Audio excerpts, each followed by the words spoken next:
Programming Throwdown, episode 129, Web 3.0, Breaking Free from the Client-Server Model with Michelle Lee. Take it away, Jason. Hey, everybody. How's it going out there? Super excited to have Michelle Lee, who's the developer, advocate, and ecosystem growth at Protocol Labs. She is going to tell us all about Web 3.0 and breaking free of this client server model. So we talked in the past episodes about things like microservices and how to stand up a website and things like that. But all of these things kind of sit in this central location. And so you've one of the things that I've always wondered is, what if we all kind of got together? Could we host a website, just with our community, right? And so it's something I've always been really fascinated about. Admittedly, I don't know a lot about it, but we have someone who does know a lot about it. And so thanks so much, Michelle, for coming on the show. Thanks, Jason. Thanks, Patrick. Great to be here. Cool. So before we dive into the topic, why don't you tell us a little bit about, what is your journey that led you to Protocol Labs, and what does that story look like? Sure. My background was always at the intersection of technology and people. So I initially wanted to be an architect. And when I took an architecture 101 course at university, the university lead architect was showing us around some projects, and he was like, well, this project we started 11 years ago and we're breaking ground now. And me in my short 18-year-old life was like, that's 2/3 of my lifetime. I can't wait that long. What can I work on? Like, what kind of systems can I get involved in creating and designing that are going to happen a little bit faster? And so I got drawn to like mechanical engineering, product design, and eventually software design, because you can iterate like overnight in your dorm room or quickly Right. over the span of a few weeks or months with a small team. So that was what drew me to software in the first place. And then I was always interested in like what is causing these bugs that are showing up in my browser or my, at the time it was desktop apps. Like, what's the logic behind that? And so learning about computer science, eventually learning how memory works, for example, and like why these characters get skipped, or why bugs or outages happen, drew me further and further into like the design of systems. So I ended up studying human computer interaction, working at Google for quite a while, on maps and docs. Inventing Google Forms is kind of one of my claims to fame from that time. Wow, really cool. So wait, let's dive into that a bit. So what is human computer interaction for folks out there?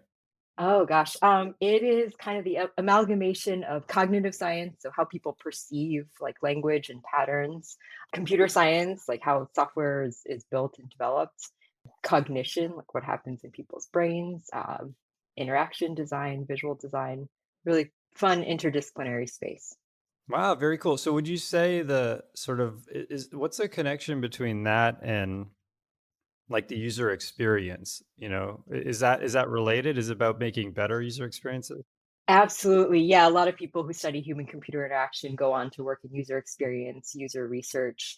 I think a layer that's been added on since my time in school is like understanding what's the relationship between a focus on maximizing the experience for an individual user and understanding its impact on society. For example, if you try to get me my groceries as fast as humanly possible, or try to get me from point A to point B as fast as humanly possible, what are the externalities of that, in social networks, social systems, things like that. So yeah, absolutely. It was a really fun field to study. Very cool. And so you studied that, and then were you in HCI at Google? Like, what's the connection between that and the Google Forms? Yes, I was in user experience at Google. Got it. I see. And so actually, oh, Google Form now it's all coming together. So Google Forms is the survey type thing where you can send it out, folks can respond, and then I've actually, to be fair, I've never used it, but I think you get some kind of maybe back end where you can see all the responses. Yeah, it's piped in directly to Google Spreadsheets, and I think that's the magic, and that's where it all began, because we were having trouble. Users were reporting problems understanding how the sharing function worked, because they were trying to share spreadsheets and get lots, like thousands and thousands of people to contribute data to shared spreadsheets, so that people who are managing processes or systems could, aggregate all that data and do things with it, right? And when you hit the sharing button and ask, 25 emergency room doctors to fill in their schedules or 500 university students to add their class data, you end up with editing collisions, people overwrite stuff by accident. And we realized, like, instead of making the share button easier to use, why don't we step back and think, well, only one or two people need to understand the whole data structure behind, in this spreadsheet. Most people are just contributing one row. So we turn it into a form and get input that way, keeps it really clean and lightweight. You don't have to, mess around with permissions for the majority of users. And then the people who actually need to manipulate the data once it's in still have the permissions that they need. Wow, that is super cool. And so what was your role there? Were you the one who had the light bulb go off or Yeah, I was the designer sort of beating my head, yeah, along with some other colleagues. I'm like, how do we make this sharing thing simpler? And then another project I'd worked on, actually my very first project there was getting user feedback for Google checkout transactions, if anyone can remember that, through emails. Yeah, and I think we found like a 70% increase in response rate if you just embed the form elements inside an email rather than asking people to click a link separately. So we did that as well. We embedded the form for a long time, embedded it inside email, which made things a lot easier for some people, but also was imperfect because email clients all render things a little bit differently. Right, right. Yeah, I've definitely been on the other end of that where I've seen a Google form embedded in email. And sometimes, yeah, there's some wraparound issues and things like that. But to your point, it's so much more convenient. It's amazing actually the inertia of a click. You just see study after study after study about, oh, if I have to make one more click, I lose, if my users have to make one more click, I lose, 20% of the users or so. Like it's unbelievable how important that is. Absolutely. And so I worked with the user researcher Andrea Knight and developer Andy Bonds, who now works on the Go team, to build out the first prototype. And yeah. Cool, cool. So what did you do after Google? Um, After Google, so I started volunteering with a group called NY Cares, and I was living in New York City at the time, and we were helping people with low income file tax returns so that they could gain access to all the tax credits that are Mhm. available through public programs. And I think we got 8 hours of training um, for this tax filing program, and then we were like unleashed into these programs where once a week for 2 months before the tax filing deadline, we would help families like compile all their paperwork, submit their stuff, and then after a 25 or 30-minute appointment, be able to go back to them and say, "Hey, you're going to get a tax refund of $4,000," which is, I mean, if your household income is $14,000 per year, that's huge, right? But these families were like waiting in line. Their kids were napping on the floor. They had to wait a really long time to see us.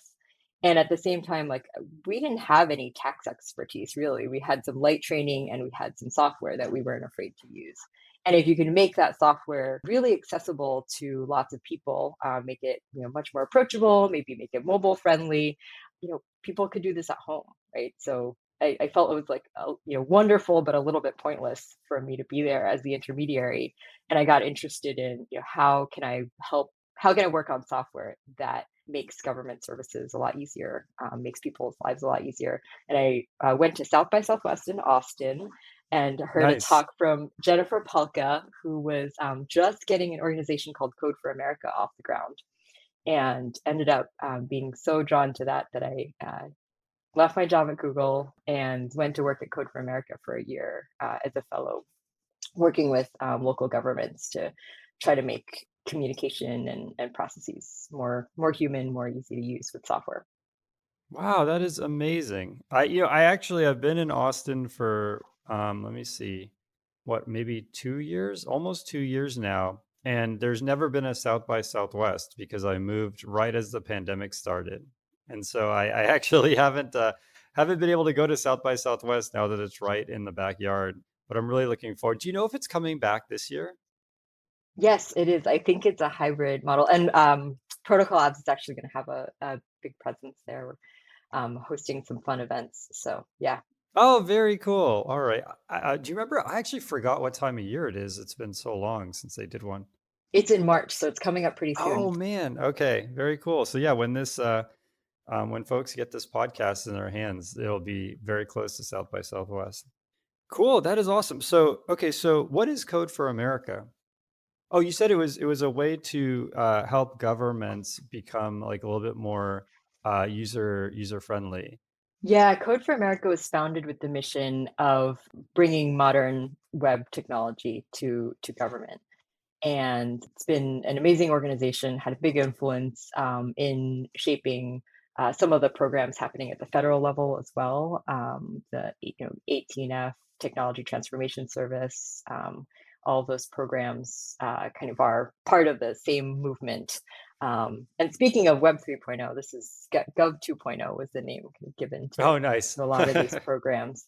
Yeah, and in some cases, it was bringing in amazing tech talent from Silicon Valley. In other cases, it was unleashing and helping break red tape for some of the amazing technologists who are already working for government, but connecting all sides and also connecting to program administration has been really really important movement, I think, in making people's lives easier. Very cool. So when did you start, getting excited about, Web 3.0, about, distributed serving and, Filecoin and IPFS, all these things we're going to talk about. When did you really start getting into that and what sort of sparked that for you? Yeah, the vast majority of Code for America's work and Gov 2.0 work was done in the open. So big change from the past. Open source software, modular components, very transparent to people and easily reused across states or municipalities, right? And the open data movement was a big part of that as well. So I think for me, when I started hearing about IPFS and the open web, this pull back towards the founding principles of the internet as as an open and decentralized way to connect knowledge and people across multiple destinations. I think it was philosophically really aligned. Yeah, that makes a lot of sense. I think that, I mean, you've heard this a lot. I'm kind of projecting here, but I've heard from a lot of other places, oh, if we, open source or if we tell people what's going on, then bad people will exploit what we're doing. I feel like it's a very interesting argument to make, and there might be, there's a nugget of truth there, but I think on the flip side, I feel like it's kind of a pessimistic way of looking at the world, really, right? There's this idea that if I put something open source, there's going to be more bad people than good people looking at it. I feel like that's kind of the fallacy there, I think. And so I think it's really cool to see government and other kind of places moving to open source models, and that way it's like the vast majority of the people who put their eyeballs on that are looking at it in a benevolent way. hmm Yeah, and open source is like technically speaking, making your code available on the web and putting an open source license on it is making it open source. But I think the real power of open source is when you have multiple parties like reviewing it, auditing it, Right. reusing it, and sort of like battle testing it and feeding those improvements back into the main code base. That is the power of open source to make things available and transparent and even more secure. Yeah, definitely. Okay, so let's really dive into this. Like, I guess, on the surface, what is Web 3.0? Yeah, I think there's a great transition from what you mentioned, right? Web 3.0, one of the principles of Web 3.0 is assuming that you can't trust anybody on the web. How do you build trust back into the web with math? So IPFS, which stands for Interplanetary File System, has two basic building blocks. The first is that instead of an arbitrary file name, like you might name this episode podcasts.mp4 or whatever, but you might forget and name it podcast5.mp4, or you might accidentally download 6 copies of it and call it podcast.mp podcast dash one or podcast dash final or podcast final. Yeah, we've definitely Instead, done all of that. Instead, what IPFS does is it takes your data and it runs it through a one-way mathematical function, hashing function, and um, gets a consistent content ID out of it. So it basically is creating a fingerprint of your data rather than letting you make arbitrary names. And so that means it's guaranteed, when you ask for content by that fingerprint, you're guaranteed to get it. And that actually frees up all sorts of different network designs, because now if you're guaranteed to get the data you asked for, you can get it from anyone. You can get it from your neighbor down the street. You can get it from the research university across the globe. This is what enables peer-to-peer networking, to pass data around the web. So that peer-to-peer networking is the other big principle behind IPFS. So you combine this content addressing system with peer-to-peer networking, where any peer across the globe, join a network. They can join any peer, find any few nodes, and then those nodes in turn connect to the rest of the network.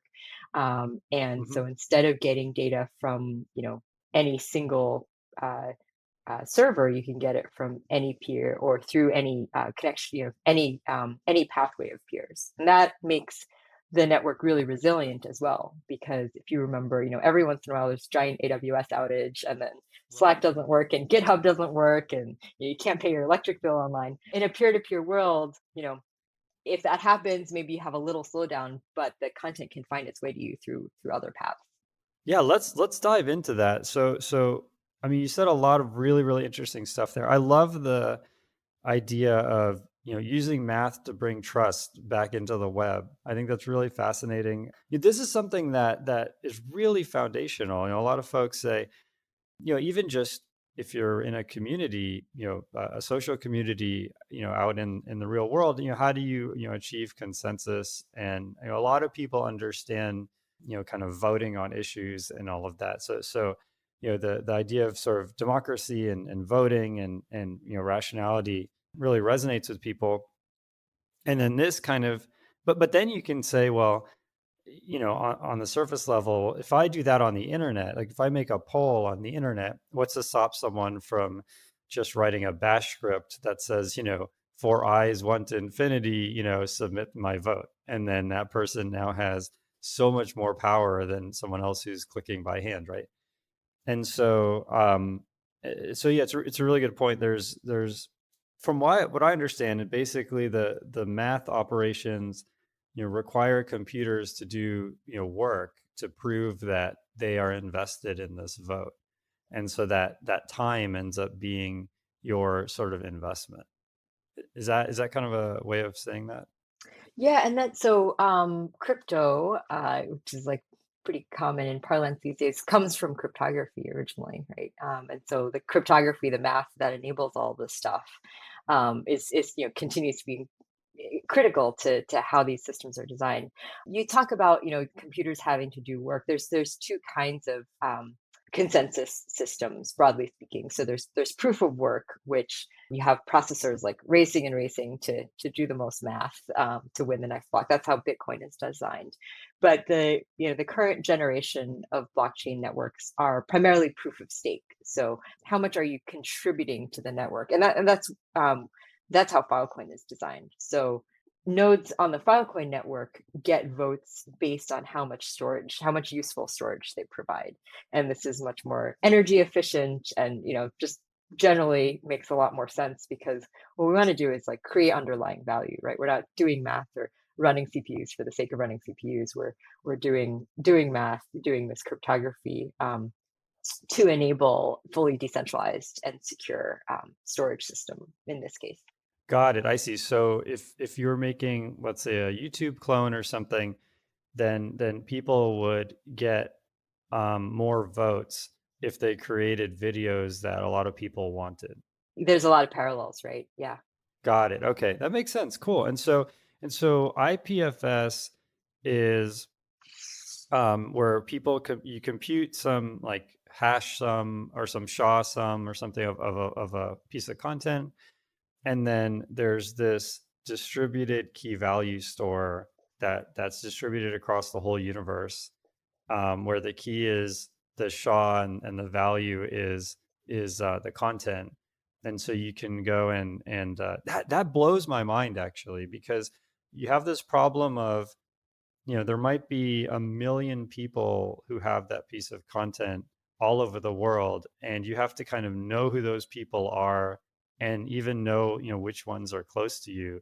Seems like a phenomenally difficult problem. Yeah, I think these patterns of gossip sub or like decentralized networking are really different than some of the procedural stuff we're taught in traditional computer science classes. One of my colleagues, Nicola Greco, did a really fun demo with us at a team offsite a bunch of years ago. He had a room full of people, gave every one of them a little piece of paper with a message, and said, "Hey, just like randomly swap messages until everyone has the piece of paper with their name on it." And it happened so quickly. Um, I think that's the benefit of being able to parallelize all of the routing and search. And it was a lot faster than it would have been if we'd like lined everyone up and tried to, organize and sort people through binary sort or, something more linear. Yeah, that makes sense. Yeah, I mean, in math, we have this concept called simulated annealing, where basically you make small changes to something, and if the change is better, you keep it. And if it's not better, if it's worse, then there's a percent chance you keep it. And you slowly decrease that percent chance until you're only keeping things that are better. That's the annealing part. And it works amazingly well. I mean, if you go to, let's say, the network X library and the Python, graph library, and you try and do some NP complete problems, like you try and do traveling salesman or one of these things, they'll have an approximation that uses simulated annealing. So it's extremely powerful, but very simple. And I think to your point, it's taking advantage of just, when you add chaos, as long as you can measure, then adding a lot of chaos actually works really well. Like in your case, the measurement is, if I remember correctly, if you have, once you have the piece of paper with your name on it, then you're done. So you have that sort of measure of, the system is better now. And once you can do that, then yeah, even doing a whole bunch of chaotic things ends up working really well. So, but getting down to like the practical part of it, I've done a lot with networking, and it's rough. I mean, people have these network translation layers. Some people are behind symmetric NATs, and so they can't do much of anything. They can only read. They can't serve anything. Other times it's like you have, kind of all sorts of weird situations on the network. And so how does something like IPFS, handle like the web and how complicated? I mean, is the fact we're not on IPv6 yet. So I mean, how does IPFS? It must be just an insane amount of logic to handle that. And how do you even test something like that, right? You have to be pragmatic and realize the majority of people still access the web through Web 2.0, but we want to move to a world where that's not required. So today, when you put content onto the IPFS network, if you're accessing that IPFS network through an IPFS node, for example, you download IPFS desktop extension for Chrome, or you're running a node and interacting with it through the command line. If you actually have a node on your computer, which is really easy and fast to get set up, you can get data directly from the IPFS network through this distributed hash table that we just spoke of. But in a lot of cases, IPFS is part of a web application, or you want to fetch it, and someone who doesn't have those things installed wants to fetch it through a more standard web browser. And in that case, the traffic is routed through any number of gateways. So gateways are sort of like translators between Web 2 and Web 3. There are IPFS nodes that say, hey, I speak both Web 2 and Web 3. I speak HTTP and IPFS. So you can ask me for any content ID, append it to like gateway.ipfs.io, or Cloudflare runs a really awesome, a really efficient gateway as well. And they'll pass the data between HTTP requests and the IPFS network. So you can access it through anything. The other big initiative we're doing is we're partnering and collaborating with browsers, both like some of the big browsers of today and also some of the emerging, really interesting browsers of tomorrow, to build IPFS support directly into the browser. And so your web browser might be able to request data from HTTP, but it would also be able to speak IPFS natively. Wow, that is so cool. Can you give me an example of what's a browser of tomorrow? I want one of these. Well, Brave browser is definitely one to look at, and Brave supports a bunch of decentralized. Yeah, Oh, okay. We've already promoted those. We love Brave. Very cool. So Brave either does or at some point it will have IPFS support. has native IPFS support. That I think you have to enable it, but has IPFS support. Oh, I see. So there's a setting, you toggle that on, and then you say, I want, I guess there's an IPFS protocol where you pass in the hash. Yeah, it's so instead of HTTP, just put IPFS colon forward slash, and it will know how to get that data. What about like, hashes are these, super long strings that are, really difficult to remember. Is there like a DNS on top of this or something? Oh yeah, there's ENS, there's HNS, Ethereum naming service, Handshake naming service. There are a few naming services that try to put more human legible, names, addresses that you can use as sort of proxies for your IPFS CID. Very cool. And so how do you keep somebody from just, creating a ton of content and just flooding the hash table with just tons and tons of random or bogus or, content? hmm I think that can happen on any network, right? Any Right. any any storage system, and IPFS has some built-in garbage collection. So if data that's less requested over time, the node will just start dropping it when it exceeds its memory allocation. And so if you want to ensure that the data sticks around, you can run a bunch of nodes and pin it yourself, or you can ask a pinning service, which is kind of like a hosting provider, to keep it around, or you can make Filecoin storage deals on the Filecoin network to keep it around in that same native IPFS format. Ah, But got it. That makes sense. It's kind of like it's somewhat a parallel to advertising. Like there's some nodes that are kind of influencers, and you would ask those folks to kind of pin your content, and that kind of keeps it relevant. I think that's the design, right? And then if you want to ensure it, you can take other steps. But in terms of data flooding the network, for example, again, it's that like because it's so decentralized, because there are so many nodes, it's difficult to force the entire network to pin your data. Right, right. That makes sense. Okay, so what is the difference between IPFS and Filecoin? Great question. A lot of people want to know that. So IPFS and Filecoin both share this like IPFS based content addressing system. Now, IPFS pinning or storage is fully voluntary on the part of the nodes. There's no in a because it's peer to peer. There's no centralized entity. There's no way to guarantee that that data is going to stick around. So if you ask me to pin something, but I run out of memory, I can go, oh, sorry, I got to drop it. Now, if you want to ensure that, you can pay a pinning service provider. But if you don't want to pay any single company, if you want to make sure it happens like fully transparently in a decentralized way, then we can make a storage deal. You can say, hey, I'll pay you this amount if you keep my data around for this amount of time. We'll put it on the blockchain, and I, as the provider, will put down some collateral. So if and then the chain, the mechanisms of the chain will ask me every 24 hours, hey, do you still have that data? Prove it to me. And if I fail any of those proofs, I'll get penalized. So the whole interaction, deal, and enforcement happens through the blockchain network. Wow, that is super cool. There was a time when I was really deep diving into auctions, and I was studying what's the word? Commodity auctions, where in other words, somebody, a farmer is raising cattle, and it takes so many years to raise the cattle, and so the farmer needs some stability, and so there's this whole like futures market where, and people who like Patrick who are really into the stock market are probably just laughing at me. So I'm gonna give a really dumb person's overview of this, but you set up a contract saying, I will deliver, this wheat in 18 months.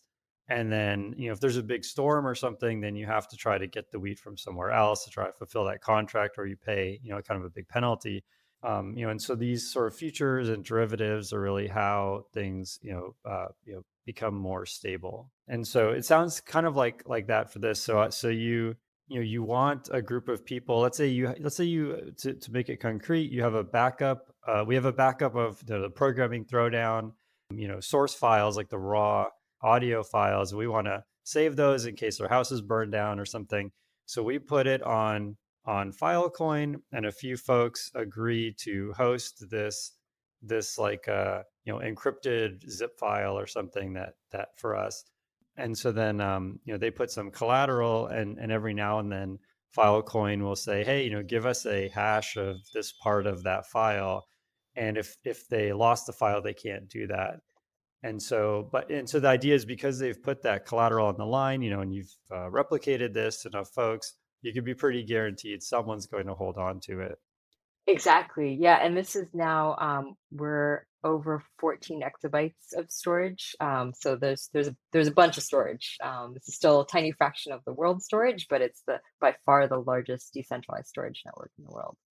Wow, that is really, really cool. So I'm trying to wrap my head around this. So what's the connection when you were talking about the browser and IPFS? Could someone actually make a website where all the assets are coming from IPFS, or would someone just be waiting forever for that to load? No, you can do that really easily. You can actually make a fully decentralized web app. So at the front end application layer, you can store those assets on IPFS, and there are gateways that will serve that content to you. Fleek is a really great way. It's kind of like Netlify, but for Hmm. Web3. You can connect it to any GitHub repo that has your web application, and it will automatically deploy it to IPFS. So super, super simple. You actually don't really need to understand IPFS even to get it up and running. And then behind the scenes, you can use smart contract logic or standard application logic for or combination most likely for your logic layer. And then behind the scenes, that data can be stored. We have a layer of tooling called data brokers that deal with all the IPFS and Filecoin nodes for you. And then under the hood, it's stored on these decentralized networks. So you can, I think Uniswap actually is a fully decentralized web application. The front end is served through IPFS. The back end and the transactions are pushed to blockchain. So there's no single database for it. Got it. And so I have this, like, albeit kind of pessimistic kind of vision where, you go to a website and, like half the content is there and the other half of the content's like trying to be found from a person who's in Wyoming or something. And like in practice, and maybe this gets back to your example with the notes with people's names on it, but like in practice, what's the latency like if you want to look up? I mean, I'm sure it depends on how popular your site is, but for, let's say, a site that maybe you didn't just put it up now, but it's also, not super popular. What would that sort of latency look like? Would that be usable? hmm And so that's why we strongly recommend using one of the data brokers or pinning service providers if you want to serve any production application over IPFS. Makes sense. So Pinata and Fura are a couple of those pinning service providers, and then there are data brokers like NFT storage, Web3 storage, which we can talk about in a moment, and Estuary, which do the kind of the hard work of getting that data propagated across multiple nodes, IPFS and Filecoin nodes across the network. Yeah, I mean, it seems like a good time to dive into that. What is a data broker? Today's sponsor is Rollbar. Rollbar is the leading platform that enables developers to proactively discover and resolve issues in their code, allowing them to work on continuous code improvement throughout the software development lifecycle. Rollbar has plans for all situations, from free to large enterprise. With Rollbar, developers deploy better software faster and can quickly recover from critical errors as they happen. We have a special URL at https://try.rollbar.com/pt for programming throwdown. There you can find 2 free ebooks, how debugging is changing and how dev experience matters, as well as sign up for a free trial of Rollbar. What is a data broker? Yeah, so it's really funny. If you take the name Protocol Labs and the first part protocols, for a long time we were really focused on the R&D, RD&D, research, development, deployment of the protocols themselves. So some of the underlying pieces of IPFS, for example, libp2p, which is the peer-to-peer networking protocol, IPFS, IPLD, which is like the data library underneath. These were all where we put the vast majority of our time and attention. But to get developers to use this stuff easily, we kind of needed to stitch them together into tooling that was and really simple performant APIs. So there's now a layer of tools built through collaborations with other parties across the open source community. Some of them come from internal protocol labs teams, but there's now a whole rainbow of options for storing your data to make storing your data super, super easy. And NFT.storage provides free storage forever for NFTs specifically. If you submit your NFT, you get back nicely formatted metadata that can be used in a smart contract to compose your token. Web3.storage is a very, very similar service, uses a lot of the same backend, but you get up to 1 terabyte of free storage for your Web3 application. And then for really large scale clients and larger scale data management, there's Estuary, which is a similar service, but really optimized for performance. And then there's a few other services, ChainSafe, Fleek, Textile have all created other services that act as data brokers. So they basically take all the pinning interactions, all the deal making that would happen on chain, and they smush it into a single API call and let you just call that and forget about the rest. Got it. I see. And so one of the things there's two things that frustrate or scare or intimidate a lot of people about client server, right? One is the fear that if my website makes it on Hacker News, that my server will blow up, right? And then the second fear is I put my server as a Kubernetes auto scaling group, and so now my website made it on Hacker News, and I have like an $80,000 bill from Amazon, right? and so I think IPFS and these technologies, they the thing that I think is really awesome about them is that as things get more popular, they also get easier to access. And so what does that look like? Like, let's say I have a data broker who I'm paying, I assume, regularly to keep this content alive. And then all of a sudden, I make number one on Hacker News and my site blows up. Then, in a sense, that kind of makes the data broker's job kind of easier, I guess, because they don't have to worry about pinning. And so how does that affect the cost? And, just that problem, those problems I talked about, what happens to them in Web 3.0? So our approach is that the majority of the network consumption storage usage is by very, very large scale data users. And so for services like NFT.storage, Web3.storage, that's all provided for free. So most like individual application developers or even smaller companies can do this all for free. And so you're not going to be hit by these surprise bills. And exactly like you said, the more popular data becomes across the more popular something becomes, the more copies there are across the globe. And so the cost to actually get it to a new, incremental new user is going to be a lot less than having to repeatedly go back to the same server. Got it. So for folks who are bigger, what does the pricing model look like? I'm assuming, I guess it's like at some point you're paying for request, but then at some point, you get this law of marginality, right? Because as things get more popular, the requests get cheaper. How does that work? If you go to the website file.app, so file.app, there's some cost comparisons to AWS. And right now, the cost to store is about 1% of 1%, the cost of Amazon S3. Wow. That is wild. Super, super cool.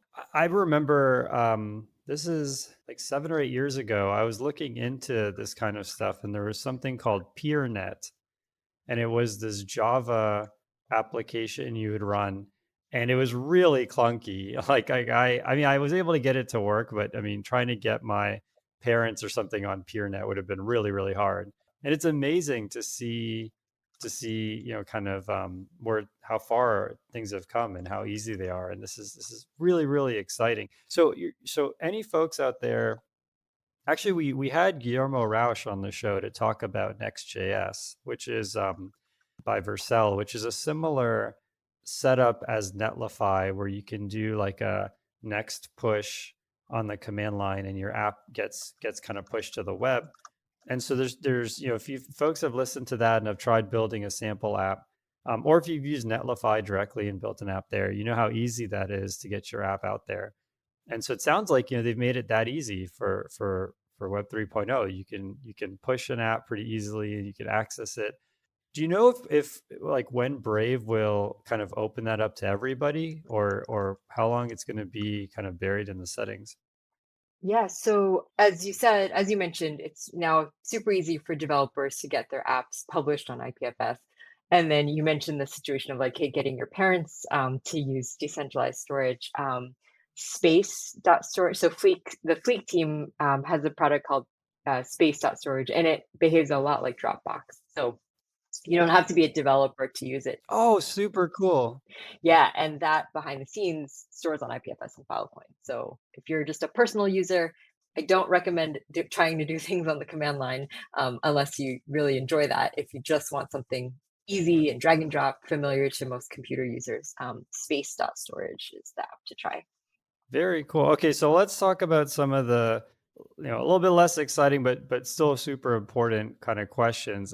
Two that come to mind are, how do I protect like privacy? If I want to put a document in Dropbox, how do I make sure no one else can read my documents? And then other than privacy, how do you deal with bad content on IPFS? I'm sure you get these two questions a lot. Yeah, absolutely. I just want to wrap up. I think I didn't quite answer your prior question, which is when is IPFS support going to be Ah, right. available to everyone in Brave? It's available to everyone right now. You just have to go into settings and click enable IPFS. Enable IPFS.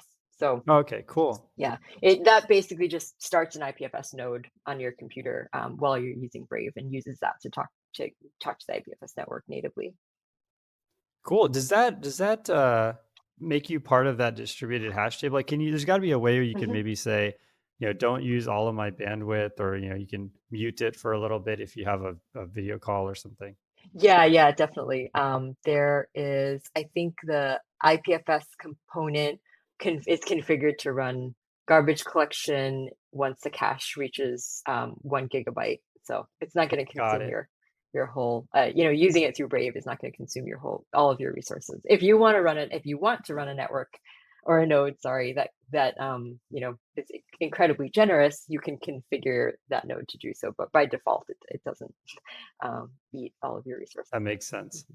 Oh, yeah, I was saying, how do you like have privacy on IPFS? So if I use Dropbox, I can put some form that I've signed in Dropbox, and I'm pretty confident no one else will be able to read it.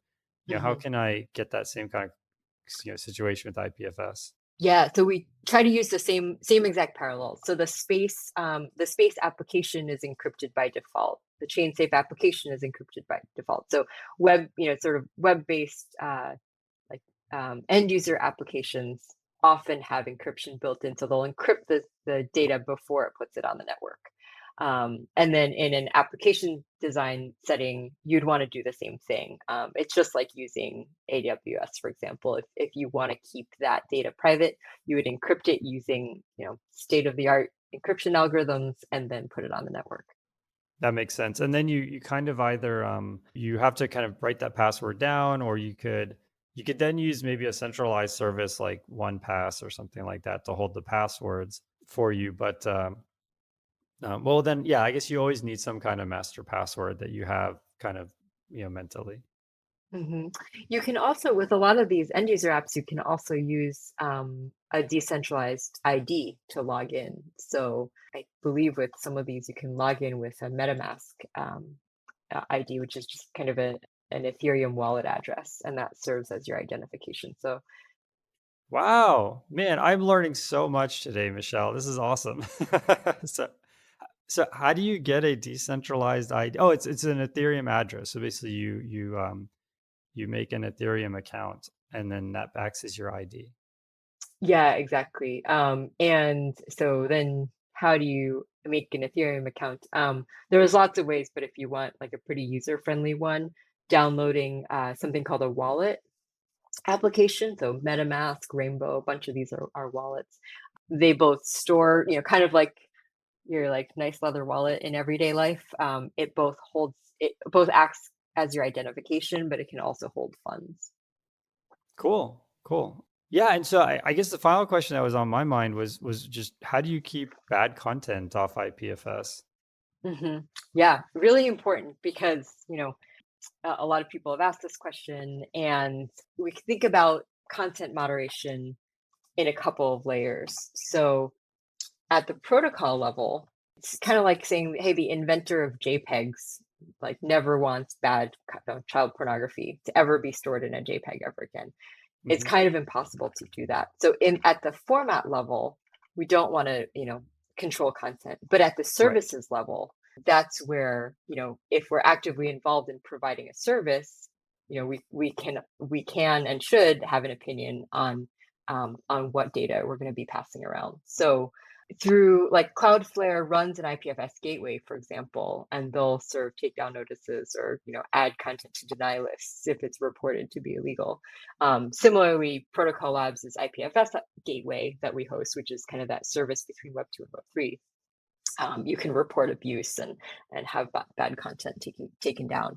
And then there's also the decentralized option, because everything we do, we kind of try to think, well, what is the most decentralized way to do it? The Filecoin protocol has a part where before you make a storage deal, you can ask the provider for some info about what they'll opt into or opt out of. And there's a team called Murmuration Labs building some content moderation capabilities into that, where you can a storage provider can say, hey, I opt into I comply with GDPR. So that's like a feature I offer if Right, you right. choose to buy storage from me. Or another provider might say, hey, I'm located in Canada, and if the Canadian government mandates that you keep data physically in Canada, you can choose to buy data from me. So building those options into the protocol and allowing many parties to define what good content or bad content or what their storage policies are, is how we approach that. That makes sense. Super, super cool. If people want to get started with this, how would you recommend they kind of jump into this? hmm A couple of really great resources for getting started. The first is a website called proto.school, and that's a series of interactive lessons and tutorials on the nuts and bolts of this technology. And then another really fun pathway is through hackathons. So you might have the impression that, like in a hackathon, you get all crammed into a room for 48 hours and eat pizza and write code. Sounds The awesome. reality, yeah, it sounds awesome for some people. It's not everyone's cup of tea. But hackathons today have a much bigger emphasis on education. They often take place over several weeks. It's really Oh, about that's actually finding even teams or better. community peers. Yeah, Yeah. it can be even better. And because of COVID, I think there's, people can access, many of these are virtual, so you can participate no matter where in the world you are. And so hackathons.filecoin.io is a website where people can learn about all of the active hackathons that are happening now or coming up very soon. There's one called Build Quest that we're running with ETH Global. That's all about applying IPFS, Filecoin, NFT storage, all these cool things to the development and design of games. Very cool. Yeah, I mean, that's also a great way to meet people who have kind of different levels of experience, different skill sets, and really network and form teams of people you can develop trust with. Yeah, absolutely. Nothing like going through the crucible of a project to really get to know people. And a lot of hackathon, participants end up. We have a really awesome grants program, so people can apply for grants to continue the work that they started in a hackathon. There are job fairs, so sometimes people use their hackathon projects as sort of like portfolio showcases for showing that they're interested in and capable of building in the decentralized web. Cool. What is the coolest project you've seen built on top of IPFS and Filecoin? Oh, there are so many. I think a really cool one is Audius, which is a decentralized music network that's really artist friendly and and takes advantage of community enthusiasm. So Audius series of is a music distribution platform. It's alternative to things like Spotify, and all of the music is stored, all the data stored in IPFS formats, and a network of nodes serves it up. Wow, super cool. So if does it have the cataloging that Spotify has? Like if I want to look up, a certain type of music, like if I want to play rock music or something in my browser, will Audius have something like that? Actually, how do you spell Audius? Audius is spelled Audius, Oh, okay. and the website is audius.co, audius.co. And you can, Audius.co. yep, and you can explore music. So there's different playlists. There's some trending topics. Very, very cool. I remember using this thing called Jamendo, which was, totally Web 2.0, but it was the cool thing about it was it was all music that was like I don't remember the terminology, but basically it was free to listen to. But if you wanted to use it commercially, then you would have to you'd have to license it. But everyone who put their music on there were allowing individuals to listen to it for free, and it was just really liberating. I mean, you'd hear there's just a bit of everything. It's like everyone could have a voice, and there's actually a Canadian singer on there who's really popular. He was like a parody, or not, maybe not parody. He wasn't parodying anything particular, but I'm trying to remember the name now. But he had just some songs that had a really good beat to him. Yeah, and I think, similar to the web, the music industry has seen a ton of consolidation where a few players have outsized power labels, right? Right, right. And in Audius, artists get 90% of revenue, 10% goes to the node operators that actually serve the music. And so up and coming artists can, grow a following without having to like pass through the gatekeeping of a record label. Wow, that is super super cool. Yeah, this is awesome. And so folks out there, check out these different links. We'll post them in the show notes, and try building something out there. I think it's really empowering. I think it's amazing. You could build something that can scale to like extraordinary lengths without you getting hit with some massive AWS bill at the end of the day. And this is, I think, there's a lot of people paying attention to Web3, so it's a good place. We often talk about how the mobile app stores are just so saturated at this point, but this is an area that is still new. I mean, it could be really if you have a really cool idea, it's much more likely for people to see it when you're in this kind of space. Yeah, and I think I've experienced this twice, like working in Web3 now, and also working in modernizing government tech.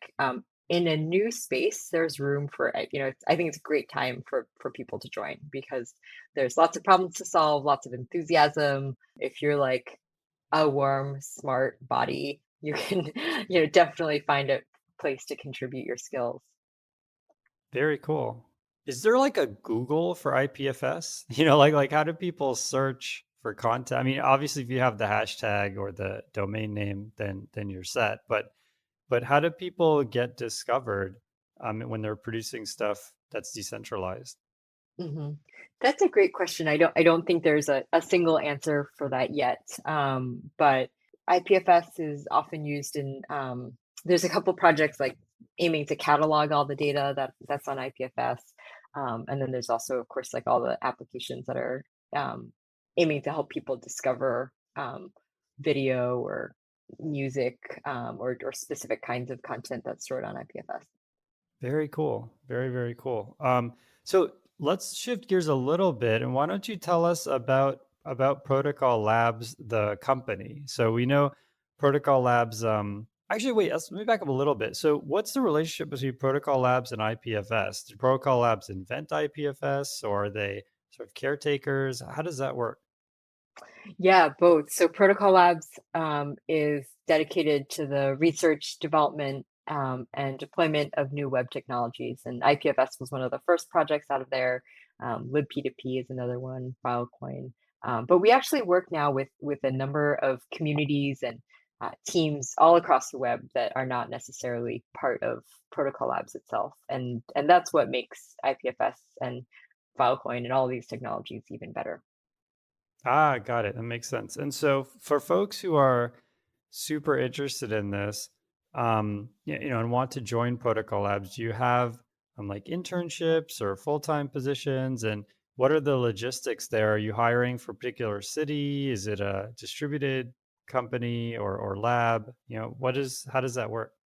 We're 100% remote, and the founder actually met the first couple employees on IRC. So Oh, we nice. don't have an office at all. Pre-COVID, we'd get together pretty often in person, and it's pending safety measures is starting to come back now. But we kind of do a lot of work asynchronously through Discord or Slack, GitHub, and then we use video just for as a supplement to that. So it's a remote first company where I think we have people in over a dozen countries all around the world, many different time zones, and we're hiring at all levels. So protocol.ai/join um, is the uh, is the website where you can find out about different roles. And we've actually introduced a new program called Launchpad. It's sort of like an apprenticeship or training program for people interested in joining, learning really quickly, and then getting matched to a number of different projects. So that is dedicated to early career folks or people transitioning from Web 2 to Web 3. So for those roles, we're not expecting prior knowledge, just smart, fast learners, awesome people bringing other skills to the table. And then we teach Web3 development skills in a 1 month sort of accelerated program. Wow, that is really, really fascinating. Very, very cool. So, folks, what is a way for someone what is the ideal resume for you, and what's a way that someone out there what's your advice for folks who want to get into these programs? hmm that is a really great question. What's an ideal resume? So across the board, we're hiring in lots of different roles that, entry level, all the way through senior and principal level. So the expectations are different, but I think some things are consistent across the board. One is really great ability to work in the open, to navigate the ambiguity of like having your design decisions happen on GitHub where everyone can see, being able to synthesize ideas in writing really well and communicate and collaborate in the open is a big one. And then also to bring other people along with you. So not just to be the smartest person in the room, but communicate it in a way that influences the community. Because especially in some of the projects that have fully decentralized governance structures, like you can't dictate change. So I mean, this is true of working on large scale open source software around the world. No matter what project or company it is the ability to influence with or without authority. Cool. That totally makes sense. I remember, or I still feel sometimes like, when I'm using GitHub on some open source projects, especially ones that are more popular, I'll get an email, someone has a question, I'll kind of shoot off a reply like, no, it won't work or something. I'm just kind of like on the bus or something. And then I realize I'm like, oh man, the whole world kind of saw like, okay, let me hit another reply or something. And it actually is kind of intimidating. Like you kind of realize, oh, people you really open yourselves up when you do something out there on the web, out on the public, GitHub and all of that. But I think that it also is really humanizing, right? It's like sometimes people are in a hurry, sometimes they're not.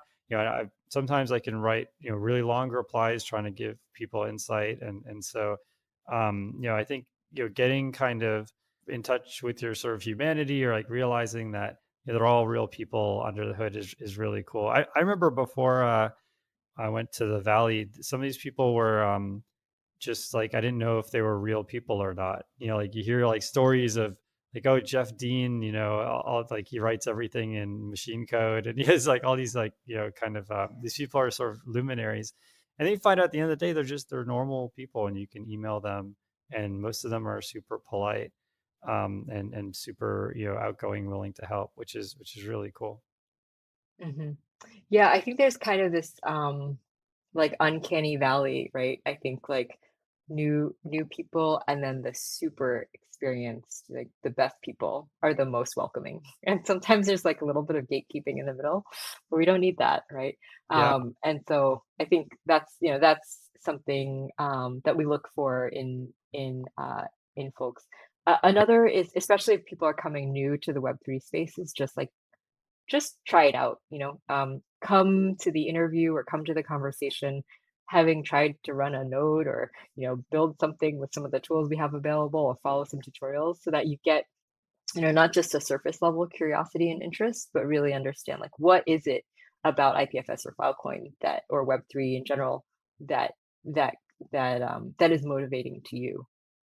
So we don't, many of the roles don't require prior knowledge, but they do require like a genuine interest.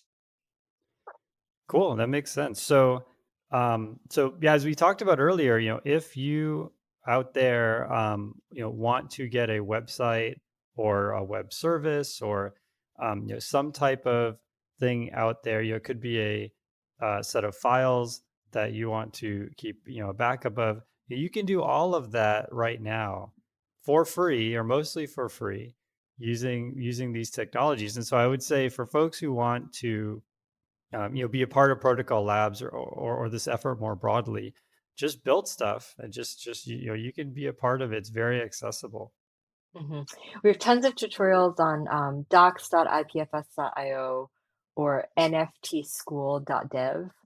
And if you want to get started with those or hop in our IPFS Discord, you can find that by searching the web. Lots of people ready to help you out.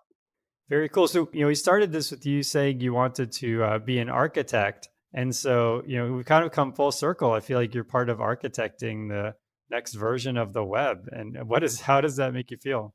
It's really interesting. It's really fun. I've also come to realize that stuff on the web lasts longer than it's supposed to, right? Like Google Forms was launched over a Oh, decade ago and yeah. it's evolved a little bit, but it hasn't been replaced. So I think there's also a real like stewardship or responsibility sense that we're, building the right building blocks, building the right culture to create a really healthy web into the future. That is very, very cool. Well, we will definitely post, all of these links. I really encourage folks out there. We get so many emails from people saying, "How do I get into the industry?" And into any of these industries, software more broadly. And our answer has consistently been to build things.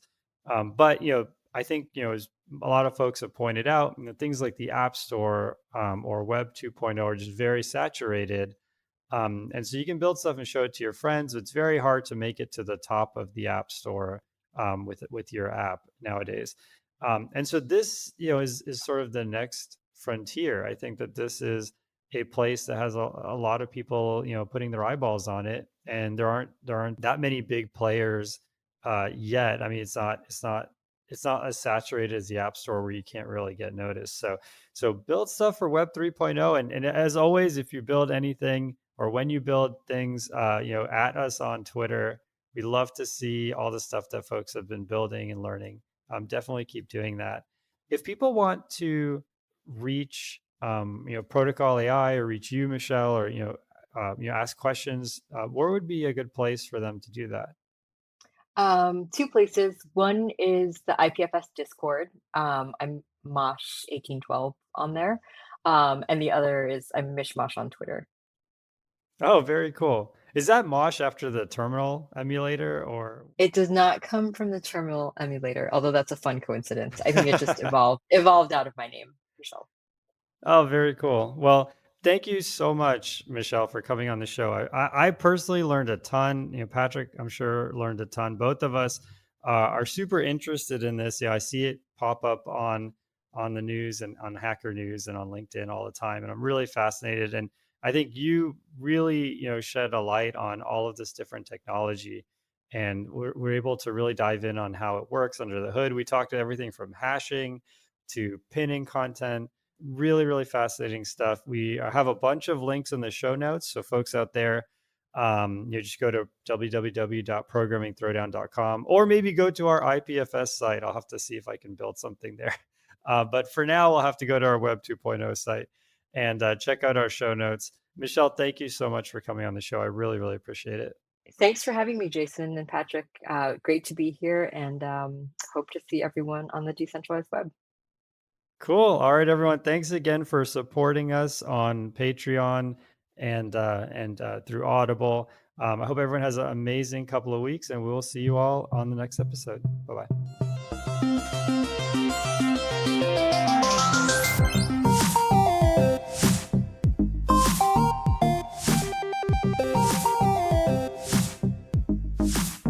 Music by Eric Barnmeller.